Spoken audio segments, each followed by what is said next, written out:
Hi, my name's Lisa, and welcome to Schoolhouse. I'm going to show you how to use the Wonky log cabin trim tool. Now, in my sample, I chose specific fabrics. It's not the scrappy look, but this is a great project for using up your scraps and your leftover 2.5-inch strips. Let's say you've opened a Bally Pop or a jelly roll and you didn't use all the strips. Leftover binding if you've cut it at 2.5 inches, or 2.5-inch strips from anywhere. They'd make a great scrappy look wonky log cabin. Let's look at our supplies for the Wonky log cabin block. I've chosen my fabric. I'm going to go light, medium, dark on my dark side. I have a yellow center square, and I'm going to do white on my whole light side. Now you can use any log cabin pattern that uses 2.5-inch strips with the log cabin trim tool. I'm just doing 4 blocks, so I'm going to need about 1 strip of light and 1.5 strips of dark for each block. So that gives you an idea about how much fabric you need. We're going to do lots of trimming in this project. So you're going to need a rotating cutting mat.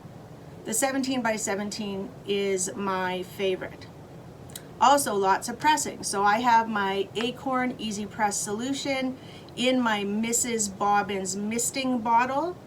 I got this before Acorn came out with their own misting bottle. So we're going to put the combo pack of Acorn on sale for Schoolhouse, as well as the Mrs. Bobbin's bottle and the 16-ounce solution.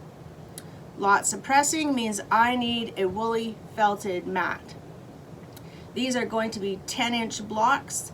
So a nice large mat, the 17 by 24, is a great size. And again, because there's lots of seams in these blocks and I'm doing lots of pressing, I'm going to use my Gypsy Quilter large clapper.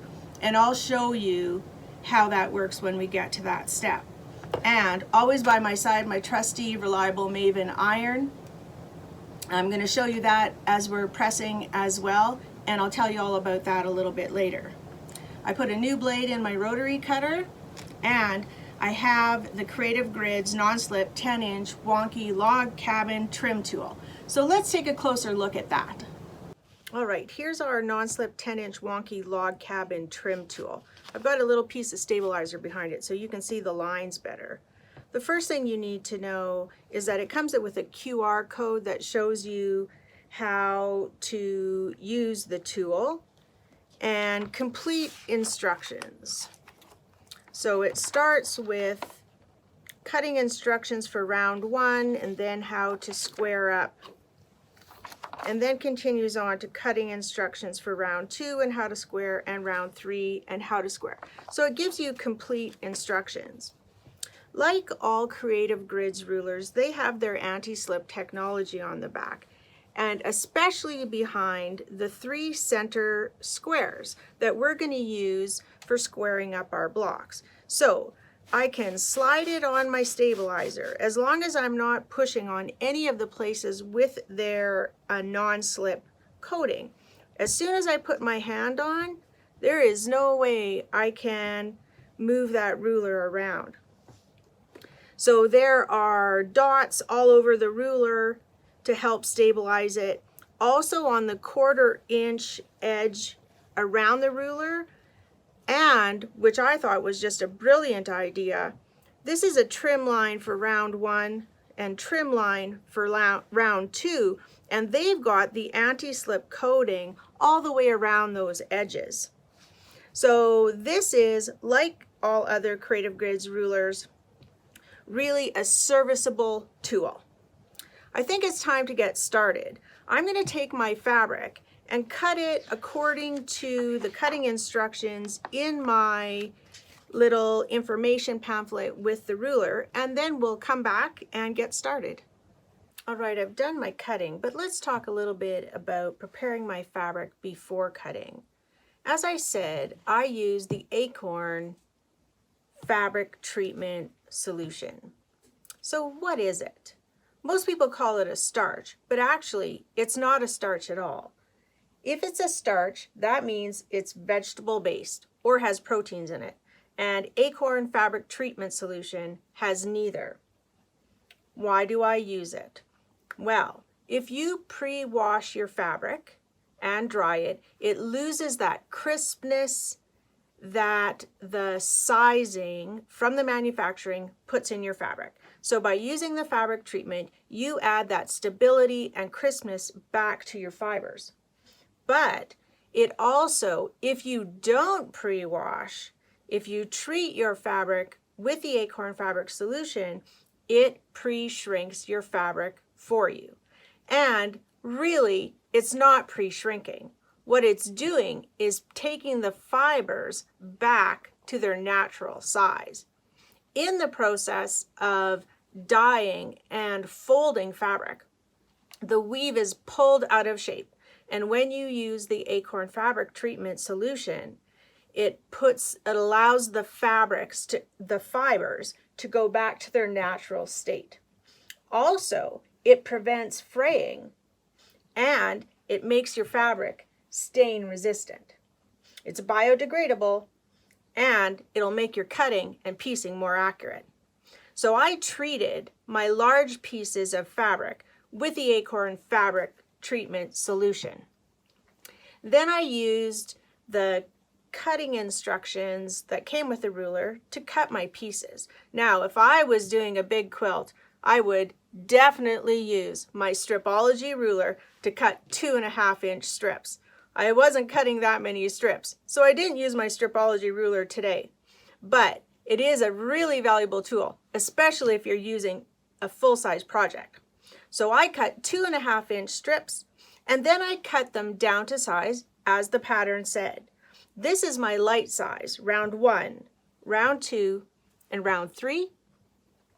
And then my dark side, round 1, round 2, round 3. Here's how it goes together and what my block is going to look like. There's my center square, round 1 light, round 1 dark, round 2 light. Of course, things aren't going to fit because I have seam allowances. This is round 2 for the dark, round 3 for the light, and round 4 for the dark. And that's what my block's going to look like. Our first step is to sew round 1 onto the center square in that order, always pressing the seams out. I'm going to do that, and then I'm going to show you how to use that Wonky log cabin tool to trim it up and make it wonky. All right, let's make some wonky blocks. The first thing to do is to turn your blocks so that your lights are in the upper right-hand corner. Here's block number 1.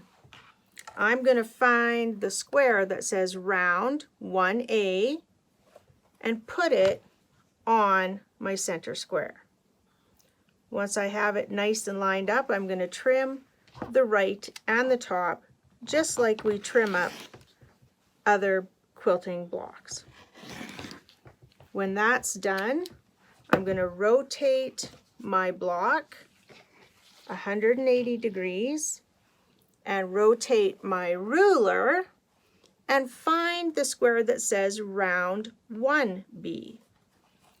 Now when I place that on the center square, you can see my trim line for round 1 gives me a nice line to line up my block. And now I can trim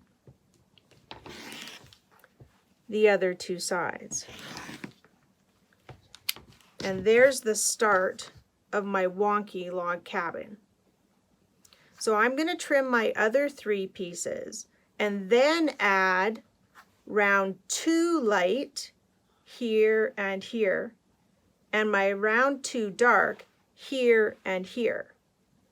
When I'm done that, I'm going to show you some of the pressing, and then we'll trim up our blocks again.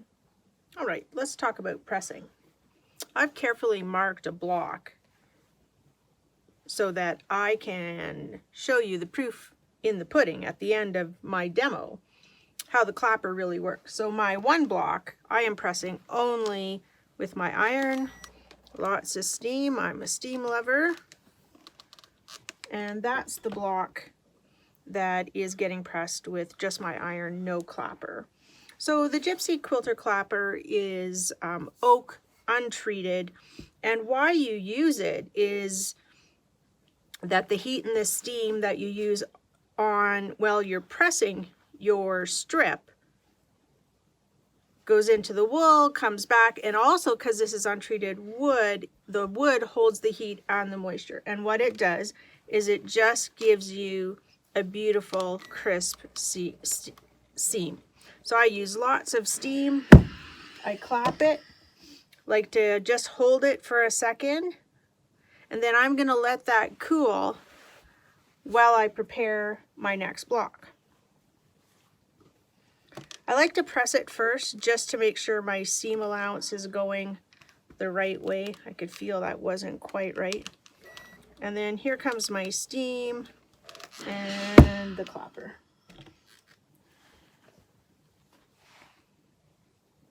And while that cools, I'll prepare my next block. There we go.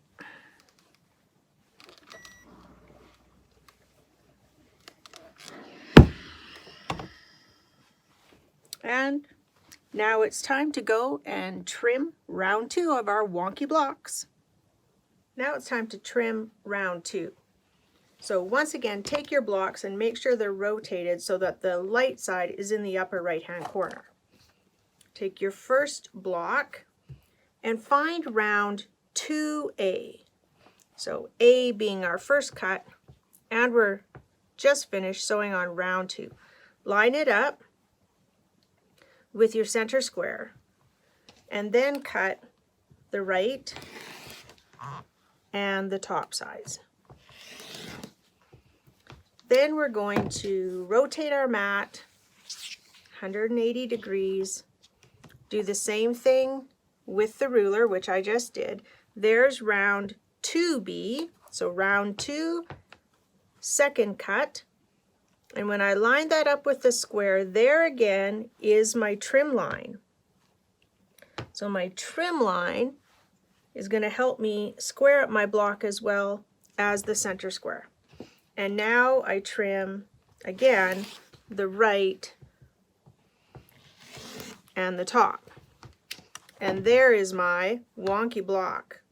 So again, I'm going to trim my other 3 squares, and then I'm going to add light round 3, so here, and dark round 1, 2, 3 here and here. And then we'll do the final trimming. All right, my blocks are all done. It's time to do the final trimming.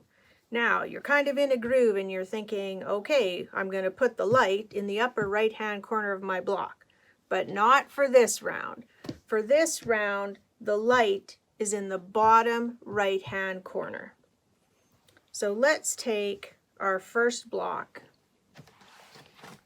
Your trim tool is right side up, and there's a mark that says center square. But there are also black lines that we're going to use to line up with our blocks. And so I'm looking at this black line. And now, just like any other block, I'm going to square up my block. So right side and top, and then rotate my mat and do the other 2 sides. And I'm going to repeat that with my other 3 blocks while I tell you all about the Maven iron. So we've had the Maven iron for quite a while, and you know that I love it because I've demoed it before. Here are some things to know about the Maven iron. It has a 1-liter tank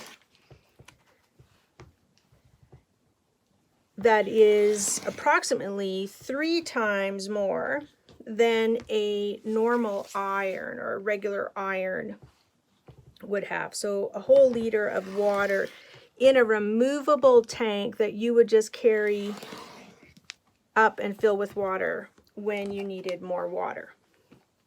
It's got an anti-scaling cartridge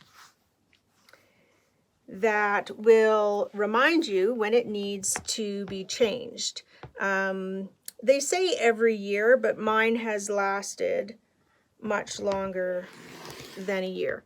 It's got a 60-inch cord, which is nice, so you can reach farther distances. It's got a lock so that you can lock the iron head onto the base. It's got 4 levels of heat, and it self-adjusts the steam to match the level of heat that you've chosen. So that'll help protect your fabric from too much heat. You can also do vertical steaming with the Maven iron if you like to steam your clothes and things like that. And it has an auto shut off, which is a safety feature for quilters. But if your iron shuts off, it does reheat very quickly. The Maven has tons of steam, and that's why I like it. All right, there are our Wonky blocks. Now I'm going to find the one that was just pressed with the iron. It's on the bottom. And let's see if we can see a difference. How I know, oh, where did it go? There we go. How I know is that I've put a little pencil mark here. So this is the block that's pressed just with the iron. And it's lovely. It's pressed nice, but you can just see where those seam allowances are kind of humps. All right, let's check out the blocks that I did with the clapper. So again, oh, I have the block upside down. Press really nice, just a bit more flat, a bit more crisp. So I'm going to take my 4 blocks. I'm going to arrange them in a pattern that I like. I haven't decided what yet. And I'm going to sew them together. Thank you for joining me for my Schoolhouse demo of the Wonky log cabin trim tool. I hope you enjoyed it. Hi everyone, I'm Lori from Lori's Country Cottage. I thank you for watching our Schoolhouse 2023 at our conclusion. We have had 8 extended how-to presentations with projects and or product demos. I hope that you have learned something or at least picked up a tip from what we have presented. Our how-to videos will continue. Every Tuesday morning is a new one at 9:30. So watch our Facebook, watch our YouTube, or subscribe to YouTube. Subscribe and follow us, and click the little bell for a notification so that you don't miss anything. You can always go back and watch and rewatch at your convenience when you decide that you may want to do one of the projects that we have had a presentation on. So there are over 11,000 views on our YouTube, and we are very proud of that, and we thank each and every one of you. So thanks again for watching, and look forward to more how-to presentations.